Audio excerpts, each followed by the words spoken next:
Volvemos hoy, amigo oyente, a esta importante sección de la carta a los Efesios, sobre la cual pasamos un poco rápido en nuestro programa anterior. Hoy quisiéramos destacar dos o tres cosas que se mencionan aquí. Cuando el Señor Jesucristo ascendió al cielo, vimos que Él hizo dos cosas. Él tomó a los santos del Antiguo Testamento que estaban en el paraíso y los llevó con Él. Luego Él dio a la iglesia los dones. A la iglesia de aquí en la tierra, a los miembros de la iglesia. Todos estos recibieron un don. Luego Él tomó a algunos de estos hombres que habían recibido esos dones y los puso en ciertas iglesias. O podríamos decir que Él los entregó a la iglesia. Ellos son los apóstoles y son los profetas también. En la actualidad no tenemos a ninguno que ocupe, digamos, el cargo de apóstol.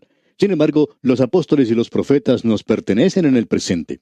Ellos mismos han desaparecido de la escena hace ya mucho tiempo, pero ellos aún son miembros de su iglesia, ya que la iglesia no existe solo en la tierra. Parte de ella se encuentra allá en los cielos con Él y son parte de las huestes, aun cuando ya han pasado las aguas y están en la presencia de Dios. Ellos aún son miembros de la iglesia y nosotros tenemos a los apóstoles y los profetas. Podemos notar que en la actualidad, ahora mismo, estamos estudiando la epístola a los Efesios. Ahora, ¿quién fue el que escribió esta carta? Lo hizo el apóstol Pablo. ¿Y dónde está él ahora? Se encuentra con Cristo. Usted recuerda lo que él dijo: ausentes del cuerpo, presentes con el Señor. Él había dicho que era mucho mejor partir de este mundo y estar con el Señor. Bueno, él ha tomado ese camino que es mucho mejor y ahora él se encuentra allá arriba, pero él aún es miembro de la iglesia y nosotros estamos estudiando su epístola en el día de hoy. Así es que el Señor había dado a la iglesia apóstoles y profetas y los evangelistas, aquellos que estaban viajando de un lugar a otro como misioneros, como pastores y maestros. Nos interesa mucho aquel que ocupaba el cargo de maestro, ya que esa es una tarea que nos interesa bastante. Usted recordará que ese don es mencionado en el capítulo 12 de la epístola a los Romanos, y una vez más en la primera epístola a los Corintios, capítulo 12, versículos 28 y 29. Otra vez se menciona allá en la primera epístola a Timoteo, capítulo 3, versículo 2. Ahora, Dios ha dado estos hombres a la iglesia para que la iglesia sea llevada a obtener una madurez completa, donde naturalmente tendría que haber inhibiciones, porque la iglesia no iba a llegar a hacer tonterías, y para que la iglesia no apareciera ignorante ante todo el mundo. Los maestros y todos ellos tienen que preparar a la iglesia para que ellos puedan realizar esa obra. ¿Se fija usted lo que dice aquí? Para ministrar y edificar el cuerpo de Cristo. En el día de hoy se le llama al pastor de una iglesia ministro. Pero si usted es un creyente en el día de hoy, amigo oyente, usted también es un ministro, tal como lo es él. Usted no necesita ser ordenado para llegar a ser un ministro.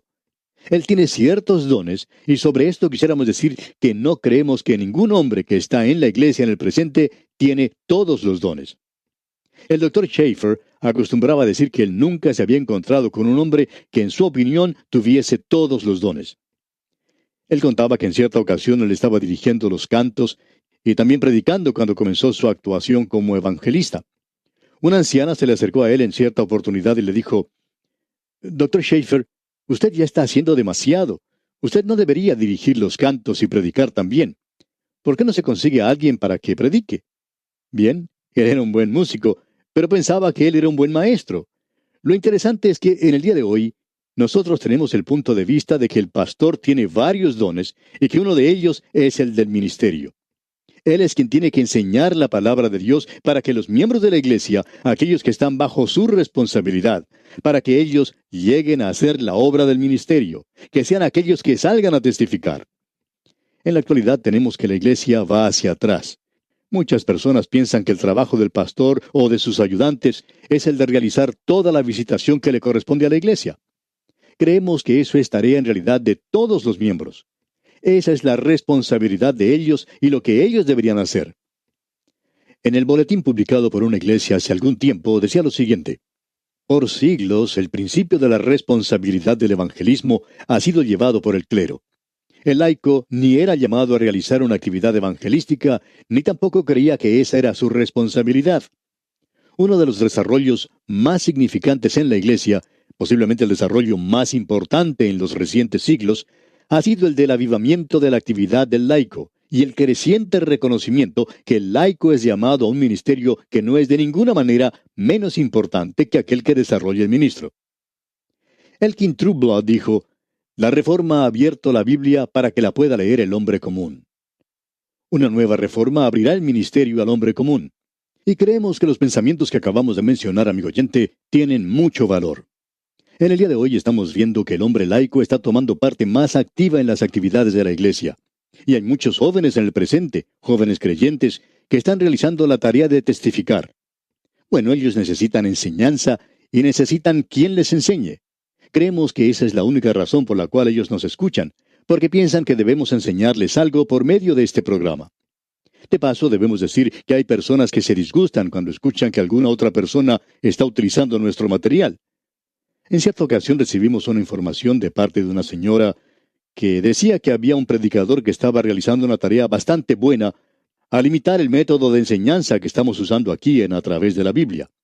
Dijo que este predicador no solamente estaba siguiendo el texto y las enseñanzas contenidas en el material, sino que estaba usando hasta las mismas ilustraciones. Y esta señora terminó diciendo que pensaba que eso era algo terrible y que se debía detener a este hombre de realizar una tarea así. Bueno, se le preguntó si este señor, si este predicador, estaba haciendo una buena labor, a lo cual ella respondió que sí, que lo estaba haciendo muy bien. Bueno, entonces se le dijo, alabemos al Señor. Siempre pensamos que alguien podía llegar y hacer esta tarea mucho mejor que lo que estamos haciendo nosotros. Esa señora decía, bueno, pero él no debería hacer eso. A lo cual se le respondió que no veíamos por qué él no lo debería hacer.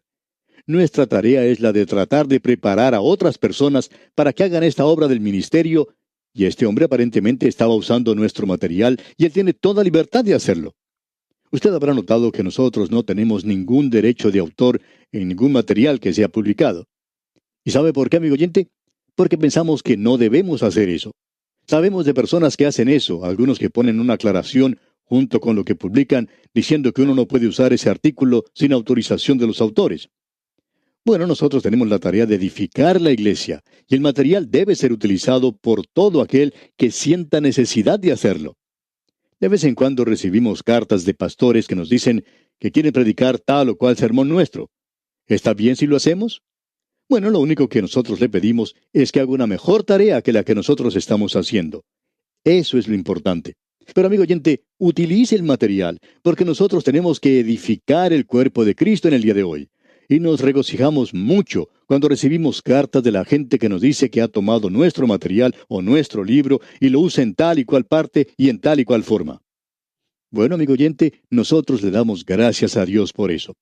Tenemos que divulgar la palabra de Dios en la actualidad, y eso es lo importante de notar, que estos hombres han sido dados para la iglesia, para la edificación de la iglesia.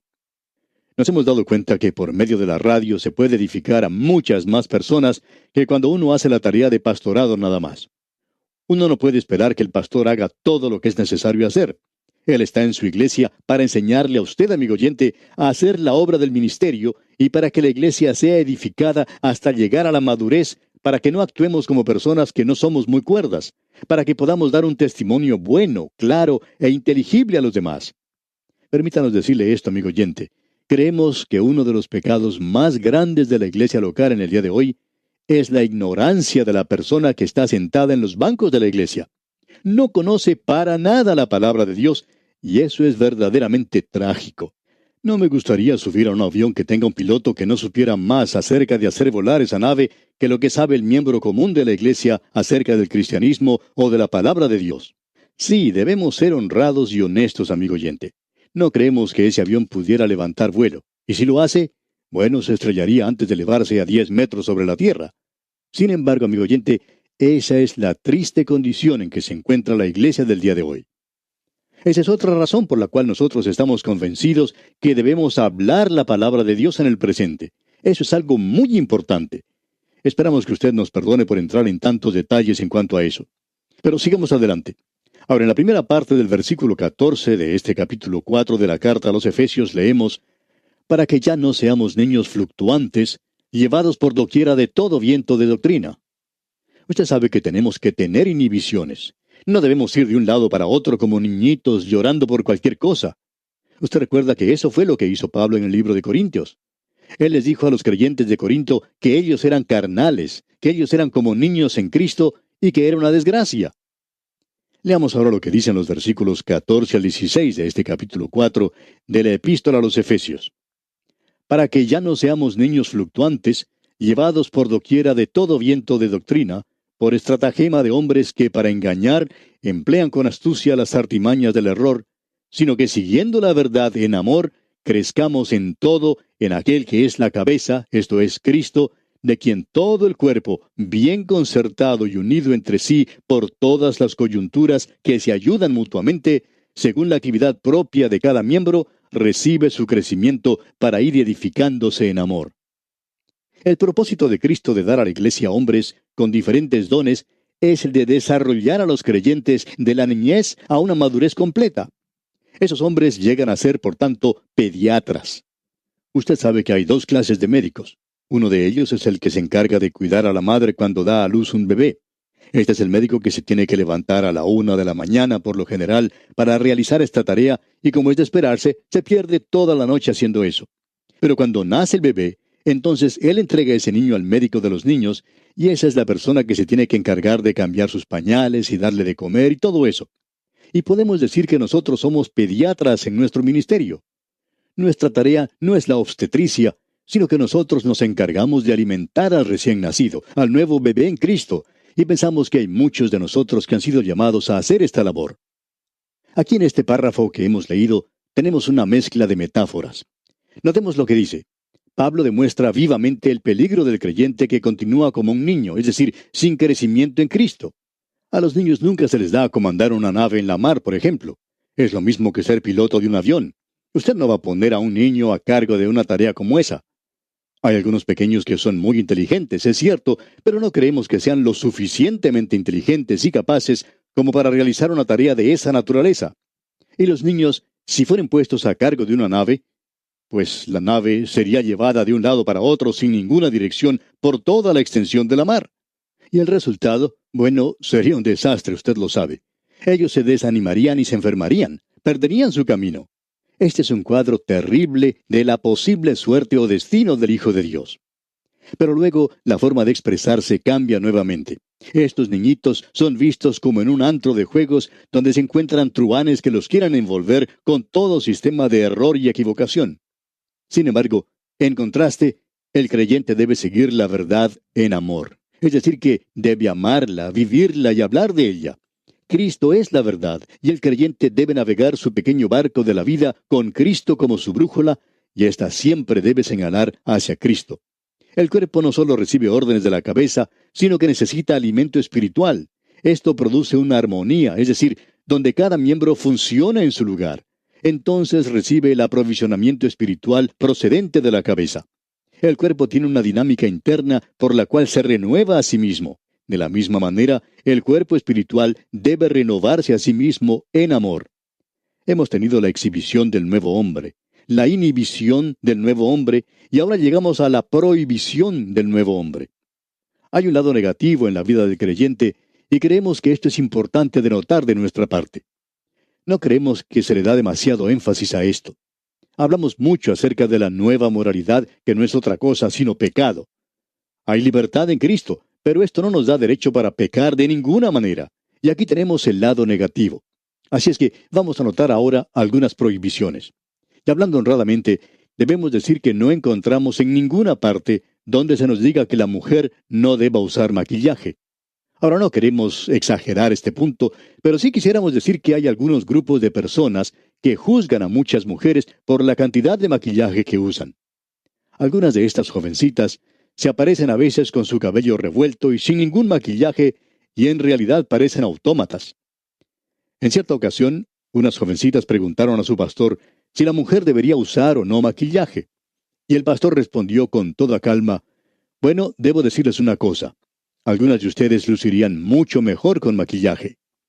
Amigo oyente, opinamos que un creyente debería lucir lo mejor que puede, y no debería estar pintado como un payaso, por supuesto. Quizá esa debería ser una de las prohibiciones para el presente, pero no es así. Necesitamos reconocer que existe un poder de pensar negativo. Hemos tenido demasiado del poder del pensar positivo, y ahora necesitamos un poco de poder de pensar negativamente.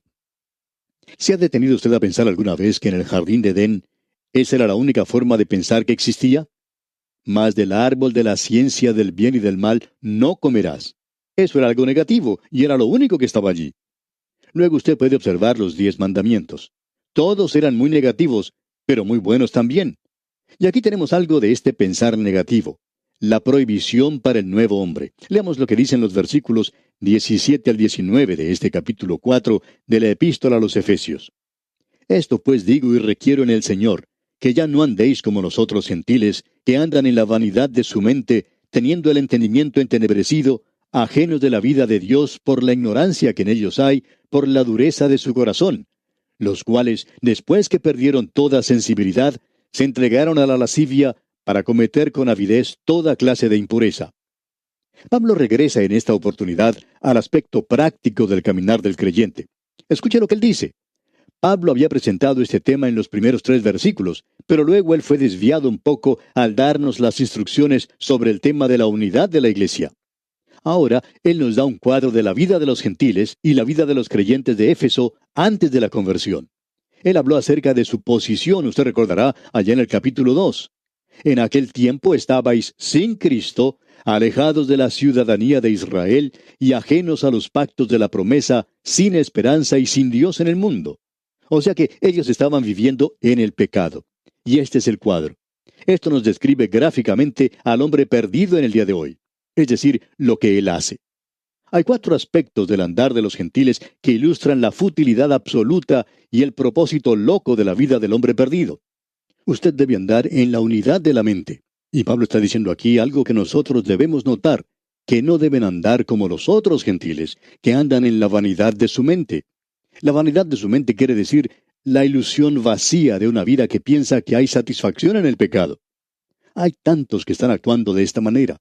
Nos da pena oír de tantos jóvenes que se han vuelto hacia esa nueva moralidad. Cierta joven dijo una vez que había tenido 2 abortos. Había asesinado a 2 bebés y aún no era casada. ¿Qué vida esta? Esa no es vida, es algo terrible. Y los gentiles andaban de esa manera, gente perdida. Andan en la vanidad de su mente. Una ilusión vacía de la vida. Piensan ellos que es fantástico el poder beber cócteles. En cierta ocasión una mujer informó que había llegado a ser alcohólica. Había comenzado a escuchar este programa a través de la Biblia y que se hallaba librando una dura batalla para ser librada del alcohol. Ha aceptado a Cristo de la mejor manera que pudo, pero no puede dejar la botella de lado. Y esa mujer dice, cuán trágico es poder pensar que yo creía que era sofisticada y una persona inteligente muy al día bebiendo cócteles. Sin embargo, qué trágico es todo esto. Ahora, la segunda cosa que menciona Pablo es la siguiente: teniendo el conocimiento entenebrecido. El hombre perdido, amigo oyente, no tiene la percepción de los valores morales, y eso es exactamente lo que es la nueva moralidad, que no se tiene percepción de ella. Luego tenemos el tercer punto: ajenos de la vida de Dios por la ignorancia que en ellos hay. ¿Qué cuadro este de la humanidad en el día de hoy? Cree que está viviendo bien. Algunas personas se van a un club nocturno y gastan una cantidad exorbitante de dinero y dicen que para divertirse. Esa es una diversión bastante cara y uno tiene que gastar su dinero de esa manera y hacer todas esas cosas para divertirse. Si usted hace eso, está ajeno de la vida de Dios por la ignorancia que existe en usted y ciertamente muerto en delitos y pecados. Y ahora aquí tenemos la cuarta declaración. Leamos el versículo 19. Los cuales, después que perdieron toda sensibilidad, se entregaron a la lascivia para cometer con avidez toda clase de impureza. El continuar en este estado de ineptitud moral los lleva a lugares donde ya no tienen ningún reconocimiento ni sentimiento de estar haciendo algo malo. Y hay muchas personas como estas en el presente. Son completamente insensibles, tienen su conciencia cauterizada. El resultado de esta condición es el hundirse más y más en la inmoralidad, la lascivia, y este es un círculo vicioso que finalmente los llevará a buscar pecados aún más bajos. Si usted se divierte mucho en el día de hoy, mañana tendrá que buscar divertirse mucho más, o de otra manera, pues no va a quedar satisfecho. El significado de todo esto es el de desear las cosas más bajas de la inmoralidad. Los hombres que están en el pecado nunca quedan satisfechos con el pecado. Se abandonan al pecado. Eso es lo que quiere decir ese versículo allá en la epístola a los Romanos, donde Pablo está hablando acerca del pecado del hombre. Dice Pablo, por lo cual también Dios los entregó a la inmundicia. Usted puede llegar a ese lugar, amigo oyente, donde usted llega a ser un pecador abandonado. Ahora, los versículos 20 y 21 de este capítulo 4 de la Epístola a los Efesios dice: Mas vosotros no habéis aprendido así a Cristo, si en verdad le habéis oído y habéis sido por él enseñados conforme a la verdad que está en Jesús. Amigo oyente, si usted no está escuchando a Jesús, entonces Él no es su Salvador. Él es el pastor, y Él nos dice que sus ovejas escuchan su voz. Y si usted no ha escuchado la voz de Cristo, amigo oyente, entonces usted no puede ser su oveja, como bien nos podemos dar cuenta. Bueno, este es el cuadro que hemos visto de los gentiles. Aquí tenemos algo que mencionar. ¿Qué es lo que pueden hacer ellos? Bueno, ellos tienen que escuchar a Cristo, tienen que escucharle a Él. Las otras ovejas no van a escuchar su voz. Cuando una persona que no es salva nos escribe y nos dice que no está de acuerdo con nosotros, tenemos que responder: bueno, esperamos por cierto que usted no esté de acuerdo con nosotros. Ese es el cuadro completo, amigo oyente. Eso es lo que nosotros necesitamos reconocer, que la persona salva mira a Cristo como su pastor, permite que Él le guíe, escucha lo que Él tiene que decir. Y Cristo es un ejemplo también. No es que nosotros podamos imitarle a Él, porque eso es imposible. Pero ciertamente Él ha sido el pionero que pasó por el portal de la muerte por nosotros y que cuando anduvo aquí en este mundo nos dejó un ejemplo. No hay ninguna razón para que los creyentes estén en las tinieblas en el día de hoy.